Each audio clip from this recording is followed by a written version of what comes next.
Students, कैसे हैं आप सभी। आई होप आप सभी ठीक होंगे। मेरा नाम है लक्ष्मी शर्मा एंड हम पढ़ रहे हैं क्लास 9th का साइंस का चैप्टर 14 जिसका नाम है प्राकृतिक संपदा या प्राकृतिक संसाधन यानी कि नेचुरल रिसोर्सेज। बेटा ये चैप्टर आपके लिए इम्पॉर्टेंट है क्योंकि एक तो ये चैप्टर बहुत इजी है, सेकेंडली क्या होता है कि ये चैप्टर आपकी 10th क्लास में भी आ रहा है।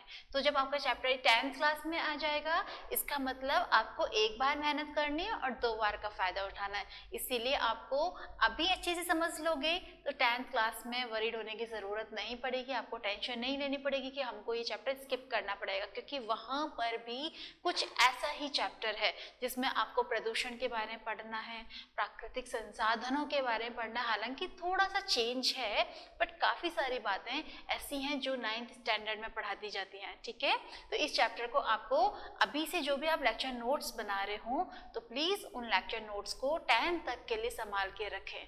ठीक है, उसको आपको एज अ वेस्ट नहीं करना है, रद्दी वगैरह में ना डालें। और आई थिंक 9th क्लास का तब कोई भी नोट्स को, कोई भी चैप्टर का नोट्स हो उसको आपको संभाल के रखना है, क्योंकि 9th 10th ना आपका बेस है और बेस स्ट्रॉन्ग हो जाएगा ना तो इसके लेक्चर नोट्स जितने भी होते हैं अगर ये चीज़ क्या होती है काम आती है आगे जाके, तो इसलिए 9 10 से आप अपने नोट्स को संभाल के रखने की कोशिश करना। ठीक है, तो चलो स्टार्ट करते हैं चैप्टर प्राकृतिक संसाधन यानी नेचुरल रिसोर्सेज।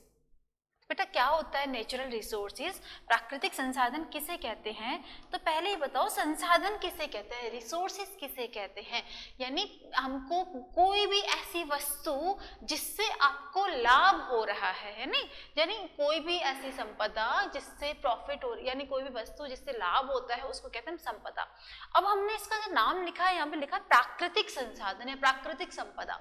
इसका मतलब क्या है कि ऐसी वस्तु जो प्रकृति द्वारा दी गई है और जो हमारे लिए लाभदायक है वही क्या होती है, प्राकृतिक संसाधन कहलाता है। इज दैट क्लियर कि प्रकृति द्वारा दी गई संसाधन क्या कहलाते हैं, प्राकृतिक संसाधन कहलाते हैं। इज दैट क्लियर कि प्रकृति ने जो भी संसाधन दिया है वही प्राकृतिक संसाधन है। अब हम क्या करेंगे, इस प्राकृतिक संसाधन को 2 श्रेणियों में डिवाइड कर रहे हैं। पहला कैटेगरी क्या होगा यहाँ पे, भौतिक संसाधन। ठीक है, नंबर 1 क्या लिखेंगे यहाँ पे, भौतिक संसाधन।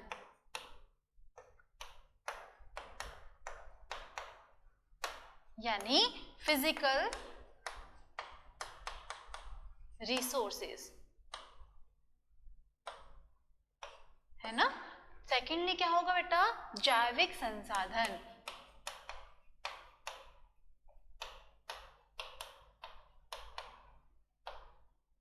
यानी बायोलॉजिकल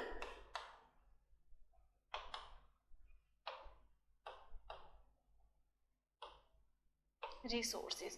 ठीक है, जैविक संसाधन यानी बायोलॉजिकल रिसोर्सेज, भौतिक संसाधन यानी कि फिजिकल रिसोर्सेज। तो क्या होते हैं बेटा भौतिक संसाधन, या पहले आप देखो जैविक संसाधन किसे कहेंगे। जैविक जल्दी समझ में आ जाएगा, जैविक यानी जैव, जैव यानी लिविंग, यानी जो भी संसाधन है जो सजीव है जिसमें जान है वो सब किसकी श्रेणी में आ जाएंगे बेटा, जैविक संसाधनों की श्रेणी में आ जाएंगे। फॉर एग्जाम्पल जैसे पेड़ पौधे। ठीक है, इसके अलावा और क्या क्या बोल सकते हैं, उदाहरण में आप जंतु बोल सकते हैं। ठीक है, जंतु हमें मानव भी सम्मिलित हो जाते हैं। इसके अलावा क्या आ रहा है बेटा, सूक्ष्मजीव। ओके, और इसके अलावा कवक वगैरह भी सब इसी में सम्मिलित होते हैं।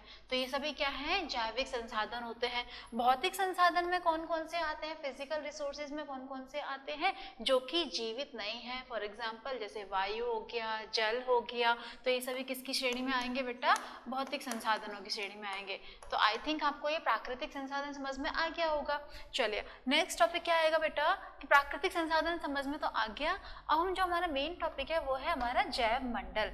ठीक है, जैव मंडल यानी कि इंग्लिश में बोलते हैं बेटा इसको बायोस्फीयर। क्या बोलते हैं इसको, बायोस्फीयर। ठीक है, तो बायोस्फीयर क्या होता है, तो इससे पहले आपको समझना पड़ेगा कि इसके 3 पार्ट्स होते हैं। जनरली बायोस्फीयर में 3 पार्ट्स हैं। पहला पार्ट है स्थल मंडल। स्थल मंडल किसे कहते हैं, जहां पे रहते हैं, है ना, यानी इंग्लिश में बोलते हैं इसको बेटा लिथोस्फीयर। क्या बोलते हैं, लिथोस्फीयर। ठीक है, स्थल मंडल। देन दूसरा आता है जल मंडल।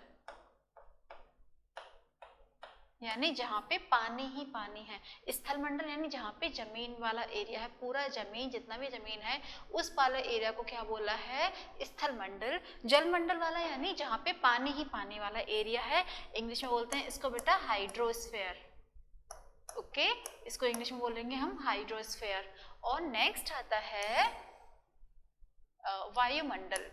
नेक्स्ट क्या होगा, वायुमंडल यानी एटमॉस्फेयर, इंग्लिश में बोलते हैं इसको एटमॉस्फेयर।